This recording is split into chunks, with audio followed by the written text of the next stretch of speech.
All right, folks, welcome to the Fitness for 55 Plus podcast brought to you by StrongerLife, the gym for folks over 55 in Lexington. My name is Dr. Dustin Jones, physical therapist. My name is Jeff Musgrave, Doctor of Physical Therapy. Boom. All right, so we are going to talk today about a very common issue, a common problem that we have, or that question that we'll get, I guess, is we'll have a lot of new folks come in that have had a surgery, an injury, maybe an ache or a pain, and should I work out, right? Like, should I work out if I am hurt or hurting?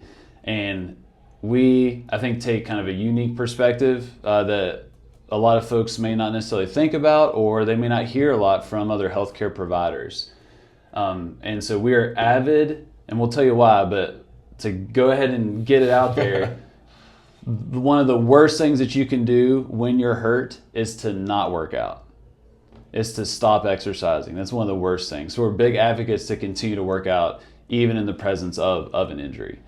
So I want to start, I think, speaking to like how we've experienced this, probably on both ends of the spectrum, where like people that we've worked with or examples that you may have where folks were injured and they stopped working out, and how did that pan out? Yeah. And then we'll share some examples of the opposite of when they were hurt and they worked out and what that resulted in. But are there any examples that come to mind of folks that stopped working out in the presence of injury? I actually want to cover one thing real quick before we get into the examples. So I think it's important to recognize that our entire field of helping people recover from injury is based on having people exercise while they're injured. Recovery happens through exercise. So to your point with these examples, if we get people better through exercise, if you stop exercising, you're probably not going to recover or not going to recover very quickly. But I can't think off the top of my head one specific example. Yeah, I mean, I've had several folks that, I mean, even in the context of StrongerLife here, of folks that have had like a knee surgery, right, where they've had like a total knee replacement, and something was said to them along the lines of, you shouldn't do X, Y, and Z, and then they okay, I need to stop working out. And what typically happens is their outcomes of their surgery are not as good. Their knee may be tight, their legs may be a little weaker, but then also they get deconditioned as a result of that and have a whole host of other issues. Surgeries are really common, we'll see that. And then kind of like an ache or pain, like, oh, my shoulder hurts, I'm not gonna come to class, right? And you just open up the door to deconditioning and just allowing these other areas of your health to, I wouldn't say crumble, but decline when you can still preserve them or even continue to get healthier despite that issue. Who comes to mind, I mean, not naming names, but certain examples of folks that have done a really good job working around an issue or an injury to continue to get fit? Yeah, I mean, I think a recent example that comes to mind is we had someone that had we would call it an acute exacerbation. So they had a really recent flare-up of really significant arthritis symptoms in both knees, which is not it was not the typical, it was even a very special type of arthritis that is very debilitating. And the member rested for a few weeks and was like, I can't do this anymore. Physically, also from the relational standpoint. But she came in and we just modified around it. Yeah. I mean, that member was at the time walking on a cane to come into class. They would park the cane. We gave them all seated options. The blood flow, the camaraderie, the strengthening. It was only a couple weeks later from I can't walk more than a few steps to I'm walking without my cane, no issues. And then gradually over that following month, back to full recovery. Yeah. While the medical system is just doing tests. Yeah. The tests don't treat anything. Right. So if they had just sat at home and continued to decondition, continued to get stiff, continued to deal with that pain, I mean, pain thrives in sedentary behavior or sitting around. I mean, it just makes pain so much worse. There's no endorphins, there's no blood flow to flush that out and reset the system. I think our neurological system is just a living, breathing entity, and it needs input. Yeah. And if it doesn't, whatever it interacts with just seems so much more heightened and magnified. Because it's kind of weird to think about, but pain just in general is, you know, a very unique experience for each person based on the input you give it. So if the only input you get is pain, then it just becomes magnified more and more. And exercise, I feel like, gives that non-painful stimulus to the body and helps reset the neurological system.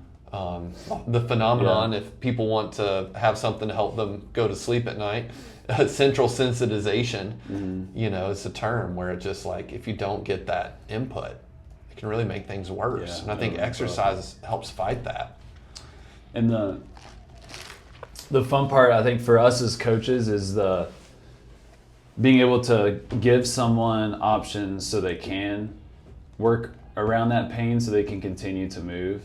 And that's something I find a lot of joy in, because it's a problem that you're solving. And every Stronger Life coach, we have our checklists, right, where we're looking at these different things. So we try this option. If that doesn't work, then we do this. If that doesn't work, then we do this.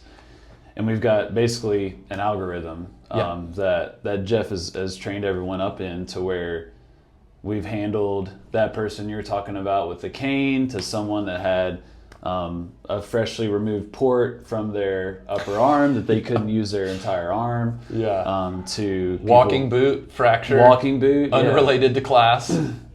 So many things that now anyone that walks through the doors, like, we're going to be able to help. And that's very, as a coach, is very fulfilling. But then for that person, it's super encouraging, right? Because what's the alternative that they're often told is the rest, and you know, which is going to limit your activity, it's going to limit your social interactions, it's going to have probably a negative impact on your life. Why punish the rest of the body for a single joint issue? You're punishing the rest of the body for that one thing. And even the studies, there was a really interesting study that looked at like limb pain, where I can't remember off the top of my head if it was arm or leg, but even the side that was injured, even if it doesn't get exercise, if the other side does, you maintain more strength, which is some kind of like really interesting, like, neurological phenomenon. I've not read the study in depth recently, but just really cool. Like, even if this joint is completely off limits, the rest of your body gets to exercise. Yeah.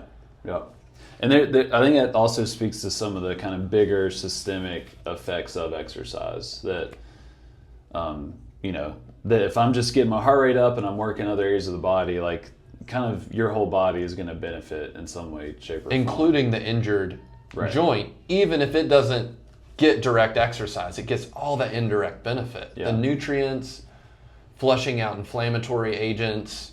I mean, So it's a good thing. If you're it's hurt, a very good thing. injured, please exercise. You don't have to hurt what your injury is to exercise. There's almost always a way to exercise. And you'll recover faster.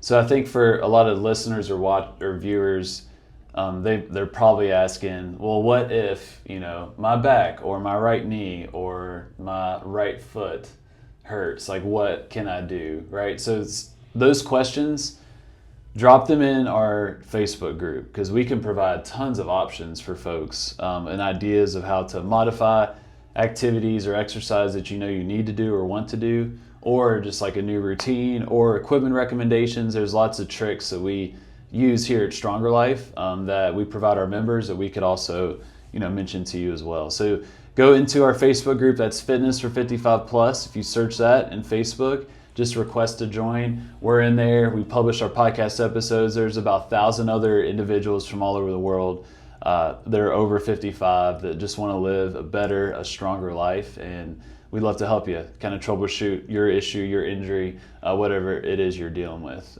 Because I think everyone that is working out is going to experience this at some point. Like, I mean, I've probably 2 to 3 times this year where I've had some type of ache, pain, whatever, that I had to work around and continue to exercise, and it gets better, and we keep trucking. I know you've had similar things as well that pop up. Yeah. It's part of living. Right? Yeah, it is. Not a good reason to stop, but a good reason to keep going. So thank y'all for watching, listening. Get in that Facebook group and drop your questions, and that's what fuels a lot of these podcast topics. So we appreciate y'all for listening or watching, and we'll talk to you soon.